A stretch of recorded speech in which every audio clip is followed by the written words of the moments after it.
राधे राधे गुरुजी। हाँ। मेरा एक प्रश्न है, मैं बचपन से देखती आ रही हूँ, जो लोग नियम धर्म कर्म से मन से बहुत भक्ति करते हैं उनके जीवन में बहुत कष्ट है। सबके जीवन में कष्ट है जो भी भक्ति करते हैं। मैं भी ठाकुर जी को मानती हूँ, उनके इर्द गिर्द ही मेरे विचार रहते हैं, लेकिन इतने नियम मैं नहीं पालन कर सकती। जो थोड़ा होता है वो मैं करती हूँ, लेकिन जो ज़्यादा नियम पालन करते हैं इतना कष्ट में रहते हैं, फिर भी उनके साथ तर पर तर उल्टा होता ही जाता है। तो कहते हैं कि ये सब कर्मों का खेल है, उनके कर्म हैं, जैसे वो कभी कुछ पिछले जन्म में किया होगा, कभी इस जन्म में किया होगा, उनका फल है उनका दुख। लेकिन मेरे को ये समझ नहीं आता कि जब कर्म करके फल लेना है, कर्म करके फल लेना है, तो वो भक्ति का उसमें क्या योगदान है, वही मेरे को। और जब भगवान कहते हैं कि मेरी आप भक्ति करोगे तो मैं हर चीज से आपको मुक्त कर दूंगा, आपके लिए जीवन आसान कर दूंगा, तो फिर कर्म का दोष कैसे लगेगा, मुझे वो समझ नहीं आता। वाह, सुंदर प्रश्न है, इसलिए ताली बजाओ। सब बैठो आप लोग। अच्छे प्रश्न पूछने चाहिए ऐसे जैसे इन्होंने पूछा। सब बैठो, पहले अगल बगल की बहनें सब बिठाओ। सुनो, इन्होंने पूछा है कि जब कर्म का ही फल भोगना है तो फिर भक्ति करने की क्या जरूरत है। सिंपल ये है। क्यों? सही है। अर्जुन भक्त थे कि नहीं? माइक ले लो, आगे पीछे की मैया बैठ जाओ। अर्जुन भक्त थे कि नहीं? थे ना। लेकिन अर्जुन को भी 12 वर्ष का वनवास जाना पड़ा। 12 साल तक जंगल में रहना कोई सरल काम तो नहीं है।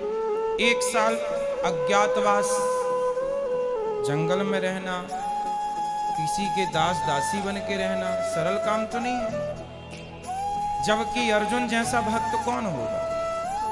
फिर भी उन्हें कष्ट उठाना पड़ा। भगवान राम तो स्वयं भगवान थे, 14 साल का कष्ट। माता सीता तो साक्षात लक्ष्मी थी, फिर भी दर दर की ठोकर जंगल में लकड़ियां काट काट के बच्चों का लव कुश का लालन पालन किया। इसी प्रकार अब आप कहते हैं कि जब हम भक्ति करें तो फिर कर्म ही का फल भोगना है, तो भक्ति का अर्थ क्या? बात ऐसी है बेटा कि कर्म तो अपनी जगह है, कर्म तो हमें भोगनी है, हमें भी भोगना है, आपको भी भोगना है। भक्ति सिर्फ इसलिए की जाती है, इसलिए नहीं की जाती कि भगवान हमें पैसे वाला बना दें, भगवान हमें धन धान्य से भर दें, घर में सब कुछ हो। भक्ति का मतलब पैसा पाना नहीं, भगवान से बेटा बेटी मांगना नहीं।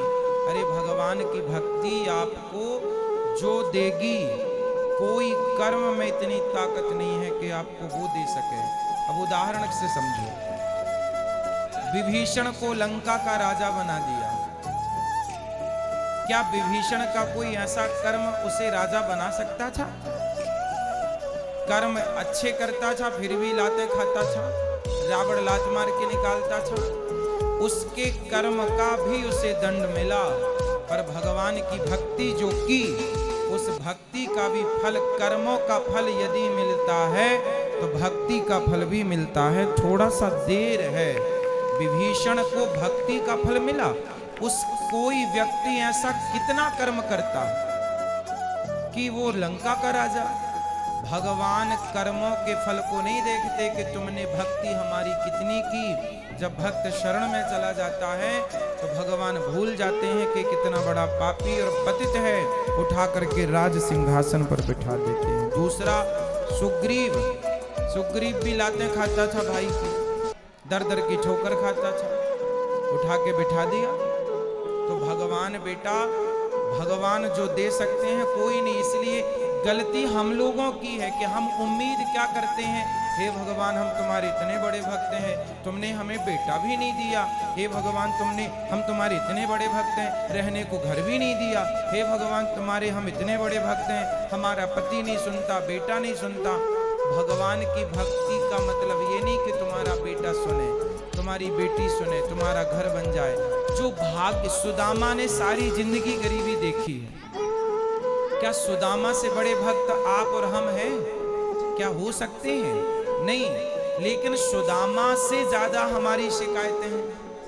सुदामा की तो एक भी नहीं थी, सारी जिंदगी भीख मांगकर गुजारा किया, सारी जिंदगी भगवान की भक्ति की और मांगने नहीं गए, 4 मुट्ठी चावल अपनी हैसियत के अनुसार देने गए। जब सारी जिंदगी उन्होंने भक्ति की और फिर भी गरीबी में रहकर शिकायत नहीं की, तब भगवान ने देखा कि भक्त पक्का है। 50 रुपए का घड़ा जो खरीदती हो ना मेरी बहन, उस घड़े को भी कुम्हार हफ्ते भर पकाता है, भट्टे में महीनों तक पकता है। वो कम से कम 10 दिन की आग तो देता होगा, तब जाके वो काले से लाल होता है, माटी पक जाती है तो लाल हो गया। अरे घड़े को भी पकने के लिए आग में उसे डालना पड़ता है। तो भगवान जब अपने भक्त को पकाएंगे तो थोड़ा तो दुखों की आग में तपाएंगे कि देखें कितना कच्चा कितना पक्का। इसलिए हर हाल में गोविंद का स्मरण करो और ये मत कहो कि हमें भगवान से कुछ चाहिए। लोग कहते हैं कि भगवान के भक्तों को दुख मिलता है। अरे जो भगवान का सच्चा भक्त हो जाएगा उसे पता ही नहीं चलेगा कि दुख क्या चीज है, उसे तो सुख ही मिलेगा। गोपियों को भगवान की याद में रोने में भी सुख था, कैसे कहें हम कि ये दुख था। इसलिए जो हो गया उनका वो दुख तो है ही नहीं।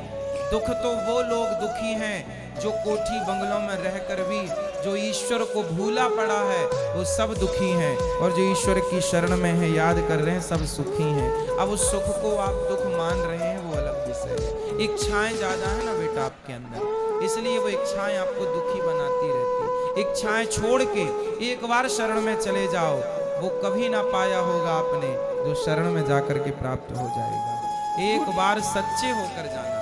गुरुजी एक प्रश्न और है, जैसे मैं आसपास देखती हूँ, मेरे आसपास जीवन में भी देखती हूँ, जो भक्त है चलो उनका मैं समझ गई कि वो दुख है क्यों है, भक्ति का क्या महत्व है, लेकिन जो भक्त को दुख दे रहा है, जो उसको गाली दे रहा है, उसको उस चीज़ का एहसास भी नहीं होता। मुझे नहीं समझ आता वो क्या सोचता है, वो ऐसा क्यों करता है, और उसका पूरा जीवन अच्छे से चल रहा होता है और वो भक्त रो रहा होता है, और उसका पूरा जीवन अच्छे से चलेगा। अगर उसको सजा मिलेगी तो वो भी मरने से कुछ दिन पहले, उसका जीवन तो मजे से गया और भक्त का पूरा जीवन रोने में या कष्ट में तकलीफ में गया। तो फिर उसका भक्ति न करना या करना उसमें क्या उसमें अंतर हो गया। वो तो दुख दे के मजे कर रहा है, अंत में 4 दिन भुगत लिया और फिर चल लिया। वो बेचारा भक्त पूरा टाइम रोता रहता है, गाली जो खाता भक्त होता है ना बेटा, आप किसी भक्त को जाकर पत्थर मारिए, आप किसी भक्त को जाकर के लाठी और जूते से मारिए, तो मारने वाले की तरफ भक्त जब देखता है ना तो वो ईश्वर से प्रार्थना करने लगता है